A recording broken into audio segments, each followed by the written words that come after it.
can't stay.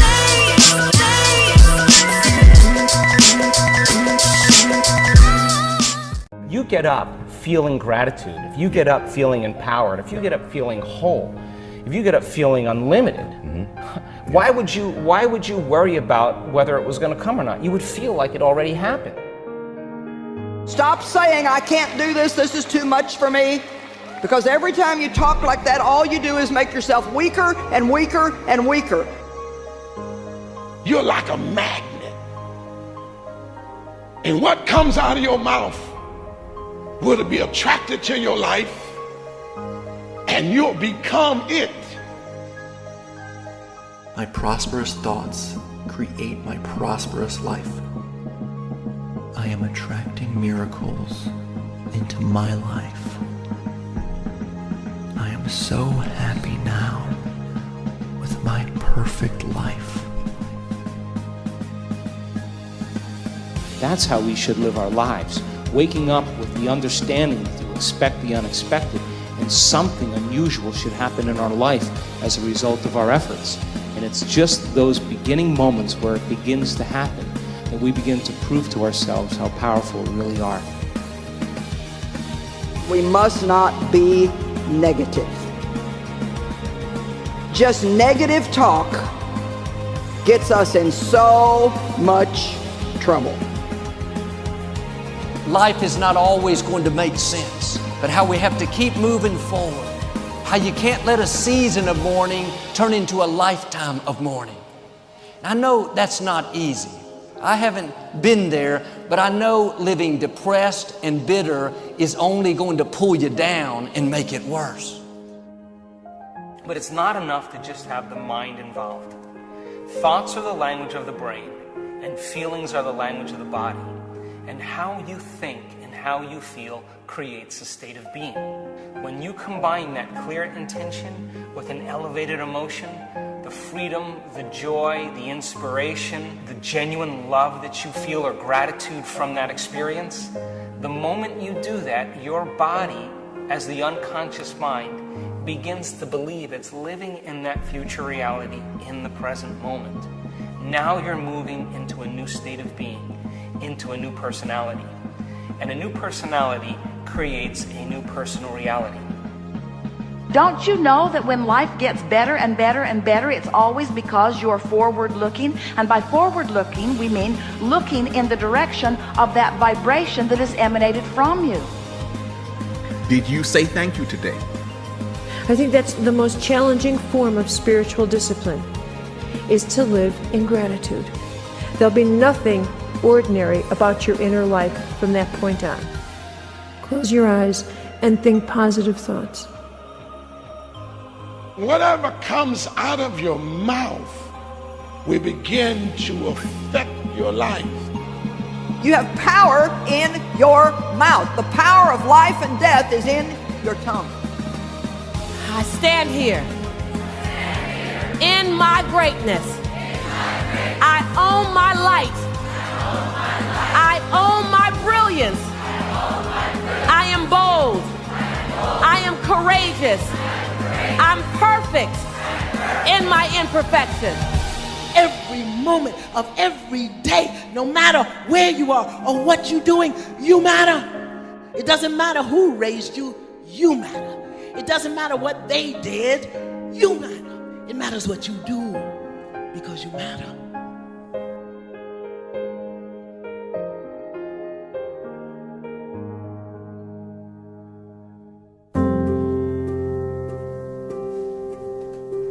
Identity and values drive behavior. So if you want to make a change, you have to change your vision of who you are. You have to begin telling yourself a different narrative. And the narrative you tell yourself about yourself is everything.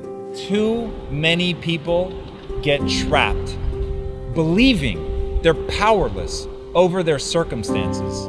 People talk about their troubles like they're happening to someone else, like they're a passive bystander in their own life, a spectator to their own problems. These people never take action because they see themselves as a victim. They feel that every situation is out of their control. And you want to know the dark secret? They like it that way because then They don't have to do anything. And if you tell yourself that you're a scared, undereducated kid from Tacoma whose family has never accomplished anything, let me tell you what you will become. A scared, undereducated kid from Tacoma who never accomplishes anything, because that's what you believe. You tell yourself that story enough, and it will become real. But on the flip side, you could tell yourself a story of you're a learner. You learn faster than most people. You're willing to put in more work than most people. You're willing to read more books than most people. You're willing to spend an inhuman amount of time every day improving your mind simply by getting new ideas into the system. And that you will admit that you're wrong faster than anybody else, that you won't let your ego get in the way. And you tell yourself that story over and over and over. So when somebody comes and tells you how stupid you are, that you're just a dumb kid from Tacoma, you go, you're right, that's amazing. Thank you for pointing out that flaw, because now that I'm aware of it, I can improve it because I'm the learner. And once I switched my narrative to being the learner, it didn't matter where I started, it only mattered where I was trying to go. And as long as I had that clarity, then I could execute, because I believed I could do anything I set my mind to without limitation. Every time we form a new opinion about who we are, we're right. Not because our opinions are based on fact or even shared by the people that know us best. Our opinions about ourselves are correct because every time we believe something about our identity, it becomes our reality. We are constantly, subconsciously creating the reality of our existence. So why not create it consciously? If you had the opportunity right now, in this moment, to create an entirely new reality for yourself, what would it look like? Which traits would the new you possess? How would you react under pressure? And how would you push yourself to learn and grow? And how would you push yourself to grow and get better? That person you're imagining, they're worth becoming. So get to know them. Get in the habit of thinking their thoughts, of seeing the world the way they see the world. Because when you do that, when you get deep inside their mind, when you see things the way they see things, then you're really just becoming your future self.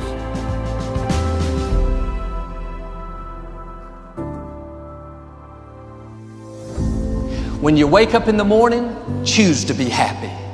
Choose to be grateful for the day. Choose to focus on your possibilities. Each morning is a new step into a new beginning. When you start the day positively each morning, you create a ritual of setting up positive thoughts and habits that create wonderful outcomes. This is a new morning. This is a new day. This is a new vibrational point of attraction. This is a new beginning. Every day we get to choose what kind of attitude we're going to have. We can choose to be happy, look on the bright side, expect good things, believe that our dreams will come to pass, or we can choose to be negative, focus on our problems, dwell on what didn't work out, live worried and discouraged. It's a choice that we all make. But sometimes believing in yourself is just tactically winning a little bit each day. You know, just a little bit of a win can give you that dopamine that says, oh, good job, reward, I feel better. It can be a very simple neurological payoff of just achieving a couple small goals. Say thank you for grace. Thank you for mercy. Thank you for understanding. Thank you for wisdom. Thank you for parents. Thank you for love. Thank you for kindness. Thank you for humility. Thank you for peace. Thank you for prosperity. Say thank you in advance for what's already yours. There's a saying that says if you believe you can or believe you can't, either way, you're right. Henry Ford said that. And so simple as monitoring your self-talk. Now we think 60 to 70,000 thoughts in one day. Out of those 60 to 70,000 thoughts that we think in one day, 90% of those thoughts are the same thoughts as the day before. So the same thoughts will always lead to the same choices, yes? Same choices will always create the same behaviors. The same behaviors will create the same experiences, and the same experiences will always create the same emotions, and those same emotions will drive the same thoughts, and that's called a personality. Nobody can force you to have a certain attitude. Life will go so much better if you will simply choose to be positive. The older I get, the more I recognize the happiest people, the most successful people, just have great attitudes. They just get up in the morning feeling good about life. Get up in the morning singing praises that they are alive. And I've learned if you don't get happy where you are, you probably will never get to where you want to be. Don't wait for everything to work out, then you're going to have a good attitude. Have a good attitude now, then God can begin to change the situation. Morning is the beginning of something fresh and something new. Just like the dawning of a new morning it means that the old has passed away and the new has just begun. Your life is in your hands, 100%. And I don't care what anyone tells you. I don't care what's happening to you right now. Your life is always in your hands. You control what kind of day you're going to have. You're as happy as you want to be. And a lot of times we're making ourselves unhappy. We can't control the weather, the traffic, how people treat us. If our happiness is based on everything going our way, everybody treating us right, we're going to live frustrated. Before you leave the house, you need to make up your mind. You're going to stay positive and enjoy the day no matter what comes your way. You have to decide ahead of time. Allow yourself to dare to dream big dreams. Decide what's right and seize the day before you decide what's possible. You have to think thoughts on purpose. This is going to be a good day. I'm expecting an abundance of favor.